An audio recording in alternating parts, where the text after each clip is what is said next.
最近你一打开手机，满屏都是黄金的消息，一会儿暴涨创历史新高，一会儿又突然跳水大跌，搞得多少人心里七上八下。很多人又开始问那个老问题，连黄金都靠不住了，这世上还有什么东西能保值？但强叔今天要告诉你一件更离谱的事啊！时间拨回2000年前的汉朝，黄金根本没有今天这么金贵，1两黄金有时候只换得到5两白银。皇帝赏赐大臣，张口就是几万斤黄金，跟你今天在群里随手发个红包一样。更邪门的是，西汉皇室贵族手里多到泛滥的黄金，到了东汉突然就没了，上百吨黄金凭空蒸发，这是中国货币史上最大的一桩悬案，困扰了学者整整400年，到今天也没有一个让所有人都服气的答案。这里是强叔，今天就用最硬的史料和数据，带你彻底搞清楚2件事：中国古代的黄金价格到底经历了一场怎样疯狂的过山车，还有那些消失的黄金最后到底去了哪儿。喜欢这种用数据拆穿历史真相的内容，记得点个订阅，关注强叔的频道，评论区也留下你的想法，咱们马上开讲。在讲古代黄金之前，强叔先把一个最底层的道理说清楚。一样东西值不值钱，说穿了就2个字：稀缺。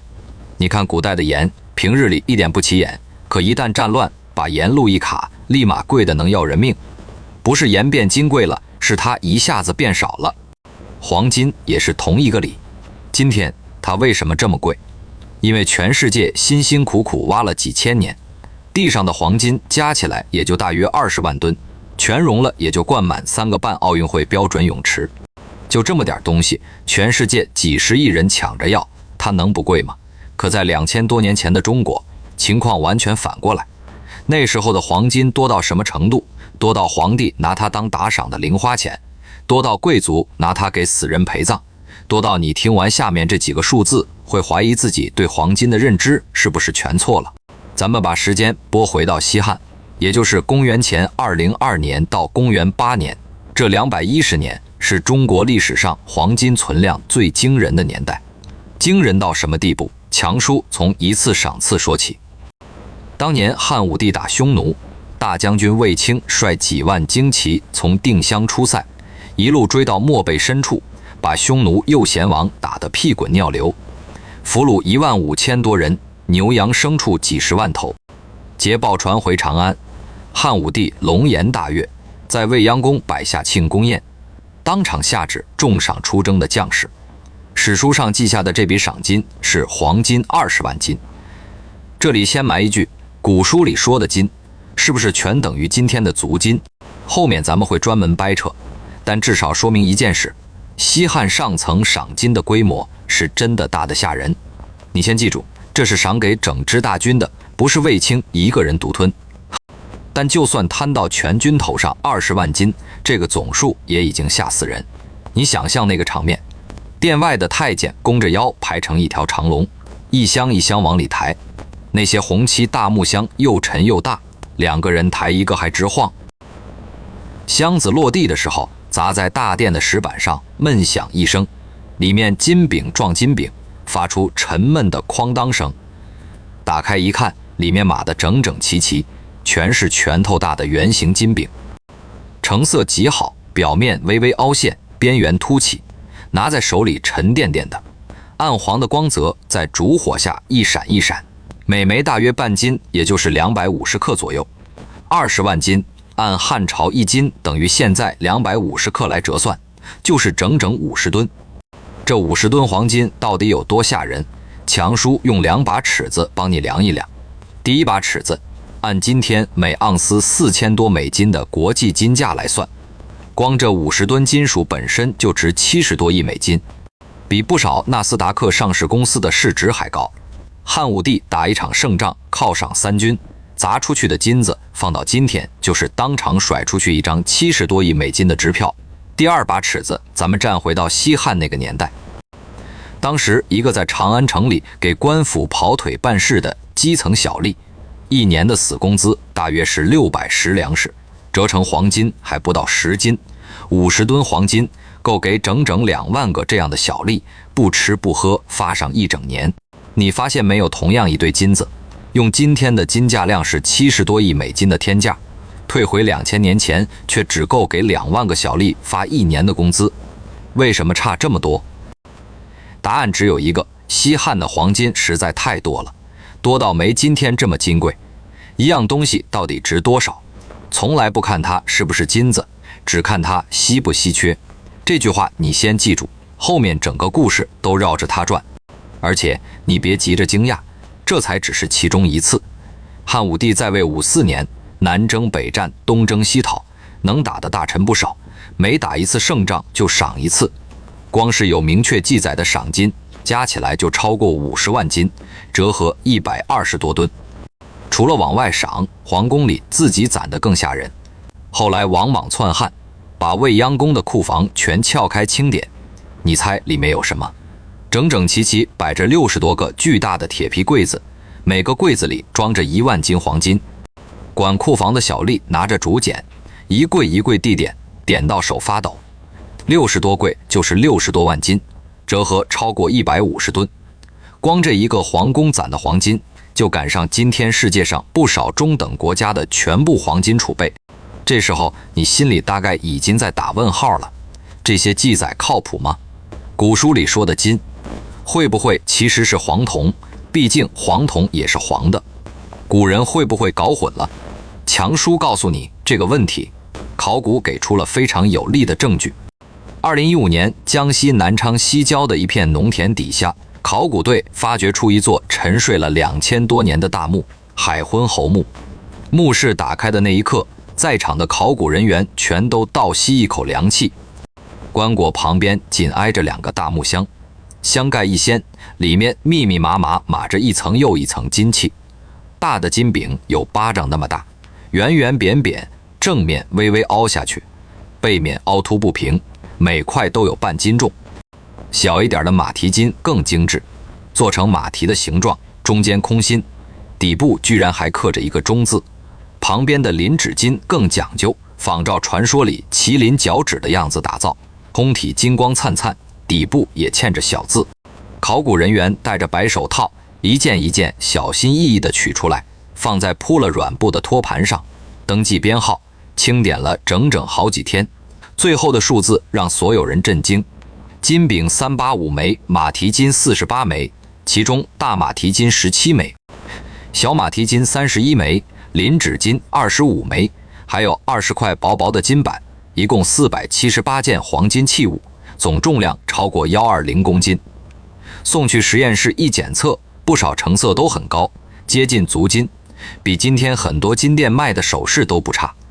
更关键的是，在其中几枚金饼的表面，考古人员用放大镜发现了墨书文字，写的是南藩海昏侯臣贺元康3年胄黄金1斤。这行字非常要命，它背后藏着西汉黄金最狠的一面，关系到一个让所有诸侯王都睡不着觉的制度。这个咱们待会儿专门说，先按住这个悬念，咱们先说说海昏侯刘贺这个人。刘贺原本是昌邑王，他爹是昌邑哀王刘蚌，爷爷就是汉武帝，也算皇家正统血脉。公元前74年，汉昭帝突然驾崩，没留下子嗣。大权在握的大将军霍光一番权衡之后，选中了刘贺，把他从昌邑封地接到长安，扶上了皇帝宝座。可这个刘贺实在不争气，当上皇帝之后，他带着200多个昌邑旧臣一起进京，天天在宫里饮酒作乐，甚至在先帝灵堂附近击鼓奏乐。短短27天就干了1000多件荒唐事。霍光忍无可忍，联合太后一纸诏书把他给废了。前后加起来，刘贺只当了27天皇帝，是中国历史上在位时间最短的皇帝之一。废掉之后，他被打发到偏远的江西豫章郡，降成一个小小的海昏侯。在当时的贵族圈里，他就是个彻底失势的落魄王爷。但这里有个关键，根据史料记载，刘贺虽然被废，他父亲昌邑哀王的全部家产却没被没收，而是完完整整传给了他。所以哪怕被贬到江西，刘贺依然是个坐拥巨额家产的超级富豪。他墓里那120多公斤黄金，不过是他全部家当的冰山一角。你想想，连这种落魄货色的墓里都能塞进120公斤纯金，那些一辈子稳坐龙椅的皇帝呢？那些手握10几座城池的诸侯王呢？他们的地宫里到底藏了多少黄金？这个数字恐怕永远没人能算清了。说到这，你可能会问一个很现实的问题：西汉黄金这么多，那普通老百姓能不能碰到？答案是，绝大多数普通人一辈子都摸不到一块真黄金。你别看皇帝贵族手里黄金堆成山，黄金在西汉从来就不是老百姓花的钱。普通人买菜、买布、买柴用的全是铜钱，就是那种圆形方孔的五铢钱，1000个一串叫一贯，挂在腰上，叮叮当当，沉得要命。强叔给你立一个人，长安城里一个卖豆腐的小贩，他这辈子打交道最多的就是这种铜钱，每天天不亮就推着豆腐车出门，一碗豆腐卖2个铜钱，吆喝一整天。收摊的时候，把今天赚的铜钱一个一个倒在桌上，用绳子穿好，塞进床底下的瓦罐里，年复一年的攒到老死。那瓦罐里顶多几罐到10几罐铜钱，折成黄金连1两都不到。这个卖豆腐的小贩，你先记住他，后面强叔还要好几次提到他。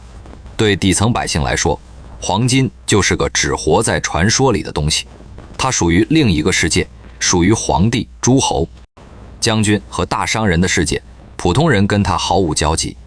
白银的情况比黄金稍微好一点，但也好不到哪儿去。在西汉，白银也不是日常流通的钱，主要用在大额买卖里，比如买房、买地、买马，或者商人之间的批发结算。普通人偶尔能见到碎银子，那也是逢年过节或者家里办大事才舍得动一动。所以西汉的货币世界其实是分层的，底层用铜钱，中层用白银，顶层才用黄金。3层之间泾渭分明，绝大多数人一辈子都活在铜钱的世界里，连银子都难得一见，更别说黄金。可最讽刺的就在这，偏偏是这些一辈子摸不到金子的普通人，他们用双手种出的粮食，织出的布匹，烧出的瓷器，才是整个帝国真正的财富根基。没有他们，黄金就只是一块好看的石头，什么都换不来。这个道理2000年后的今天一个字都没变。那这么多黄金在当时到底值多少钱？在西汉，1斤黄金大约250克，官方定价折合铜钱大约值1万枚5铢钱，也就是10贯。1斤白银呢，大约能换3000多枚5铢钱。这么一除，1斤黄金只能兑换大约3斤白银，换成两就是1两黄金换3到5两银子。这个数字放今天简直不可思议。你知道现在金银价差多少吗？大约90倍。1克黄金能买90克白银，可在西汉，黄金只比白银贵3到5倍。同一块黄金放在今天和放在2000年前，它跟白银之间的差距差了将近30倍。还记得那个卖豆腐的小贩吗？皇帝一次赏出去的金子够给2万个小吏发1年工资，可这个小贩摆一辈子豆腐摊儿，连一块金饼都摸不上。这就是西汉黄金最荒诞的地方。对最上面那波人，他多到可以拿来打赏，拿来陪葬；对最底下这波人，他一辈子都是天上的东西。那贵族们手里这么多黄金，平时都拿来干嘛？做码头上的装饰。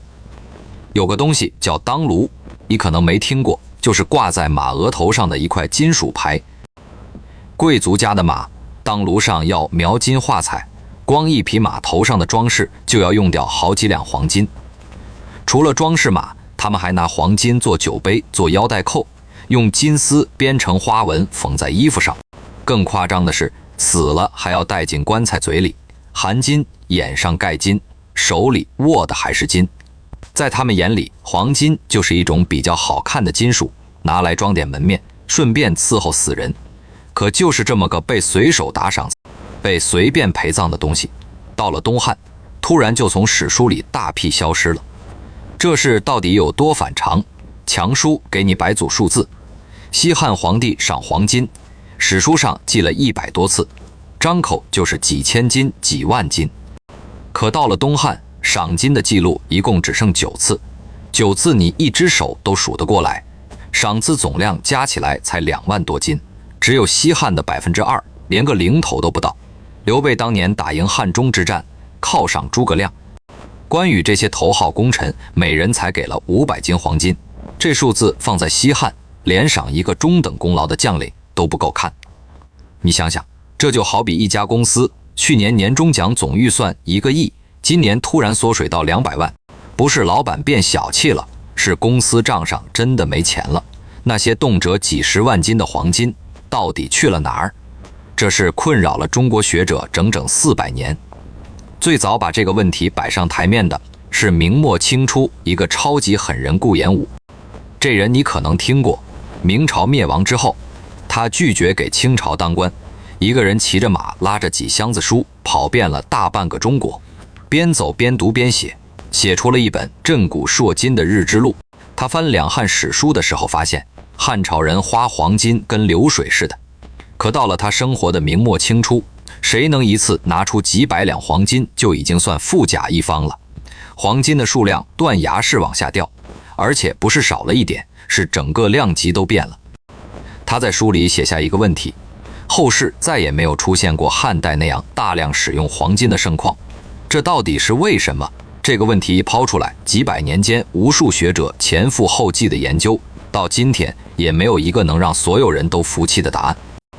但有3个猜测最靠谱，也最让人头皮发麻。第一个，死人把活人的金子带走了。西汉贵族流行厚葬，而且不是一般的厚葬，是往死里塞的那种。你看海昏侯下葬那天，一队人把一箱箱黄金从地面往墓道深处搬进幽暗冰冷的墓室，工匠把金饼金板一块挨一块，顺着棺椁的边密密实实码起来，像砌墙一样砌了一圈又一圈，然后木门一封，封土一盖。从这一刻起，这120公斤纯金就跟着一个死人永远沉进了地底，再也回不到人间流通。按今天的金价，这些金子值将近4000万美金，而刘贺只是一个落魄的列侯，比他级别高的人多了去了。西汉200多年，封过的诸侯王有几百个，列侯更是上千个，每个人死后都要带走大量黄金陪葬。你把这些墓全加在一起，地底下沉睡着多少黄金，那是个天文数字。更要命的是，这些墓绝大多数到今天都没被发掘，有的位置早就找不着了，有的被历代战乱毁掉了地面标志。黄金就这么沉在地下，退出了流通，再也不会回来。这就是顾炎武说的，死人把阳间的流动性给锁死了。但死人锁金，金子好歹还在中国的地底下。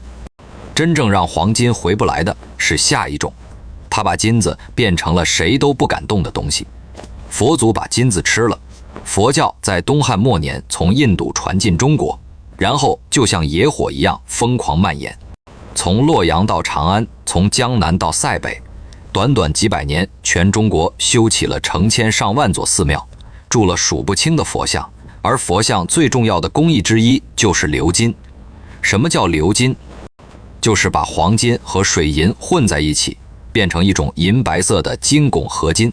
工匠爬上10几米高的脚手架，蹲在佛像脑袋旁边，拿小刷子把金汞合金一层一层往佛像表面涂，然后用炭火慢慢烤。水银受热蒸发，金子就牢牢附着在铜像表面了，变成一层薄薄的金衣。一尊大型佛像光鎏金这一道工序就得耗掉不少黄金。而从东汉到隋唐这将近500年，中国到底修了多少寺庙，铸了多少佛像？据后世估算，光北魏一个朝代，全国就有佛寺3万多座，僧尼超过200万人，每座庙里少则几尊，多则几十尊佛像。这么多佛像一点一点累积起来，吃掉的黄金不是个小数目。不过强叔得说句公道话，鎏金到底吞了多少汉代黄金，没人能精确算清，它只是学界的一种推测。但有一点是肯定的，金子一旦糊到佛像上，就永远回不到市场了。谁敢去刮佛祖身上的金粉拿去花，那是要遭天谴的。所以佛教越扩张，就越像一台巨型抽水机，日夜不停地把市面上的黄金抽进佛像里，抽进去就再也吐不出来了。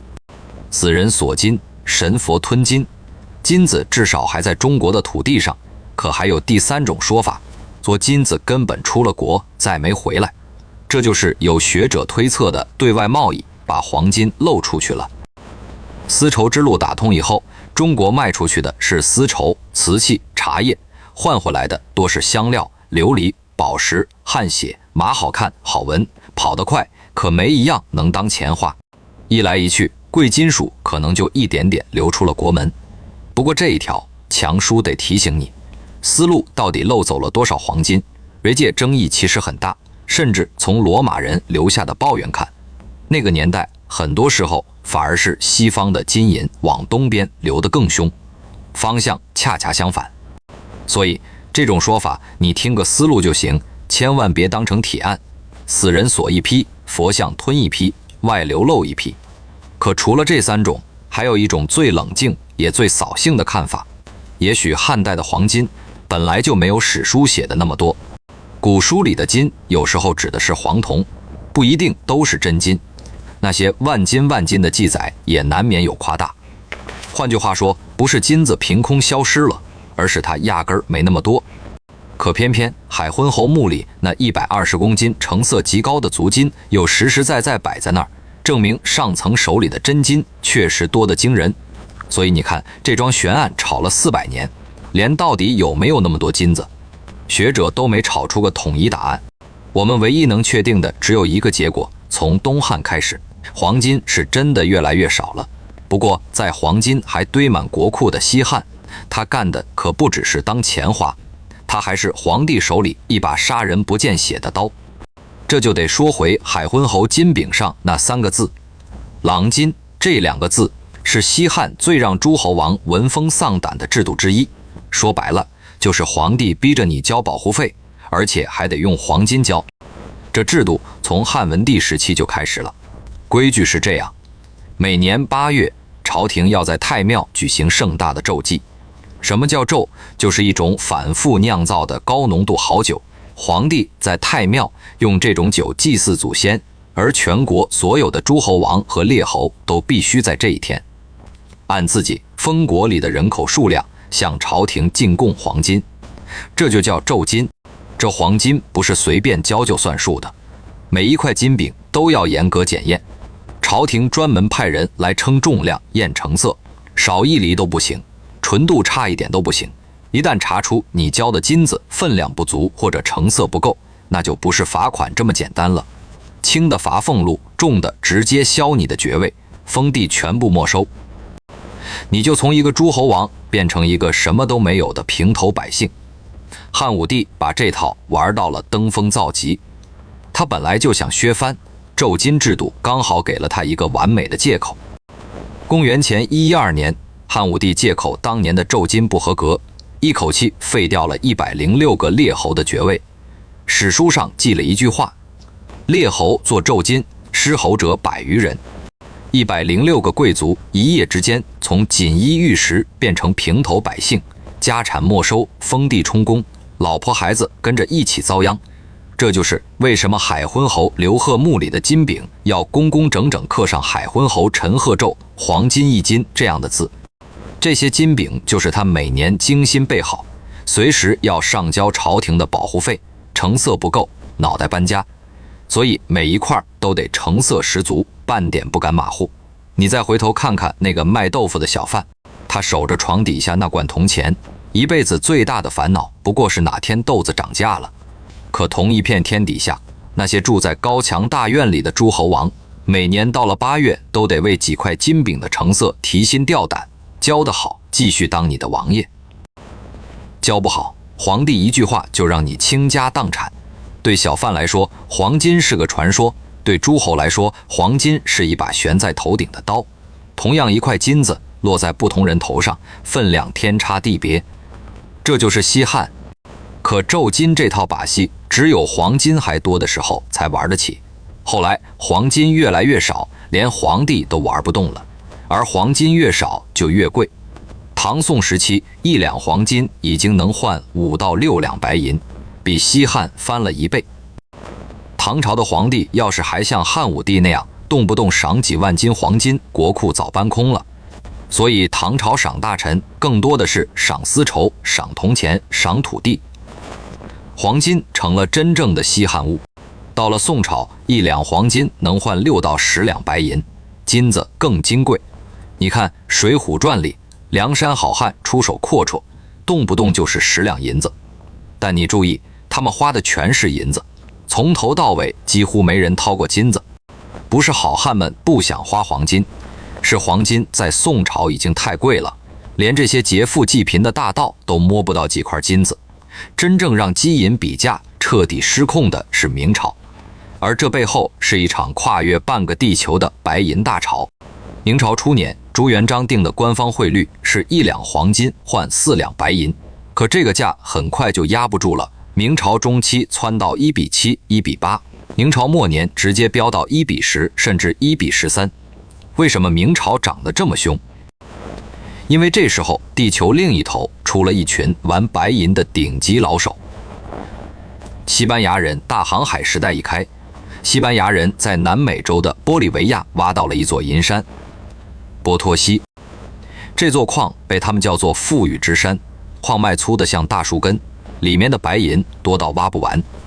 西班牙人把当地的印第安人成批赶进矿洞，当成不要钱的人力，没日没夜地挖。